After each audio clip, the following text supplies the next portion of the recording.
সংস্কারের অভাবে ময়মনসিংহের ভালুকায় টাসকাপাড়া ডিএস বালিকা দাখিল মাদ্রাসা ভবনের বেহাল অবস্থা। জরাজীর্ণ শ্রেণীকক্ষে চলছে পাঠদান।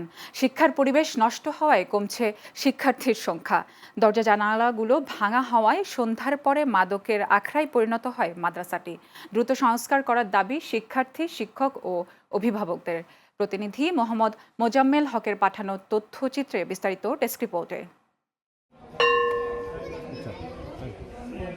জরাজীর্ণ কক্ষ, ভাঙা চালা, নেই দরজা জানালা, ভাঙাচোরা শ্রেণীকক্ষে চলছে পাঠদান।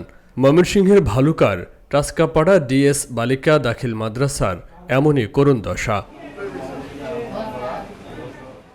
নেই কোনো পাকা ভবন, টিনের ঘর আছে একটি মাত্র, জরাজীর্ণ ইটের তৈরি।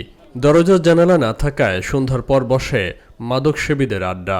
আমরা ক্লাসের ভিতরে পড়াশোনা করি, রাস্তাতে মানুষজন যায়, আমাদের ক্লাসের ভিতরে কোনো দরজা জানালা নাই, এর জন্যই আমাদের ডিস্টার্ব হয়। ভিতরে সবসময় একটি ভয় থাকে, কারণ আমাদের বিদ্যালয়ের ছাদের উপরের টিনগুলো খুব খারাপ। মাদ্রাসাটা যদি সরকার আমাকে কোনো পাইলে উন্নয়ন করে দিত, তাইলে আমরা এই বাচ্চাগুলো সুন্দরভাবে একটু লেখাপড়া করবার চেষ্টা করতাম।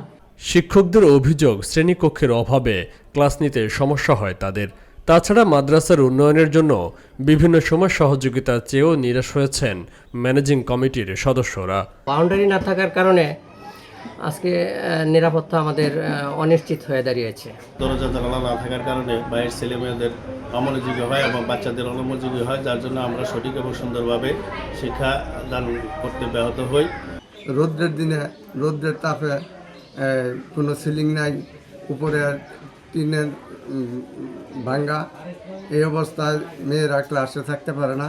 প্রতিদিনই এলো মাদ্রাসায় নিয়মিত আসি, সকালে আসে ঝাড়ু দেওয়া, পরিষ্কার পরিচ্ছন্ন রাখি, কিন্তু ধুলাবালি এগুলা চেয়ার টেবিল মোছার পরও, ফ্যান ছাড়ার পরে আবারই ধুলাবালি পড়ে। অবকাঠামোগত উন্নয়নের না থাকার কারণে আমাদের এলাকার অনেক ছেলে মেয়েরা বিশেষ করে দূর দূরান্তে বিভিন্ন স্কুলে যেতে হয়। ভাটাজোর, তামার, পালগাঁও, কাচিনা, কত দূরে পড়াশোনার জন্য যেতে হয়। সেক্ষেত্রে অবকাঠামোর জন্য আমরা যে উন্নয়ন করতে পারি, এই বাচ্চাগুলা, এই স্টুডেন্টগুলো আমাদের এখানে থাকবে। উপজেলা মাধ্যমিক শিক্ষা কর্মকর্তা জানান, এলাকার শিক্ষার মান উন্নয়নে মাদ্রাসার ভবনটি দ্রুত সংস্কার প্রয়োজন। এক্ষেত্রে সহযোগিতার আশ্বাসও দেন তিনি। প্রতিষ্ঠানটি আরও উন্নত করার জন্য সেখানে বিল্ডিং প্রয়োজন বা প্রতিষ্ঠানটি ভালোভাবে মেরামত করা দরকার, যাতে বাচ্চারা সঠিকভাবে লেখাপড়া করতে পারে, শ্রেণী কার্যক্রম চলে। উপরে টিনেও সম্ভবত আমি দেখেছি যেটা এখানে জরাজীর্ণ অবস্থা, মনে হয় বৃষ্টি পড়লে পানি ঢুকে দিত। বিগত দাখিল পরীক্ষাগুলোতে শতভাগ সফলতা অর্জন করা এই মাদ্রাসায় বর্তমান শিক্ষার্থীর সংখ্যা প্রায় ৫ শতাধিক। ১৯৮৫ সালে প্রতিষ্ঠার ২ বছর পর প্রতিষ্ঠানটি এমপিওভুক্ত হয়েছে ঠিকই, তবে কোনো সরকারি অনুদান না পাওয়ায় ব্যাহত হচ্ছে শিক্ষার মান। Faisal Mahmud, channel S news desk. প্রধানত দুটি অংশ নিয়ে গঠিত।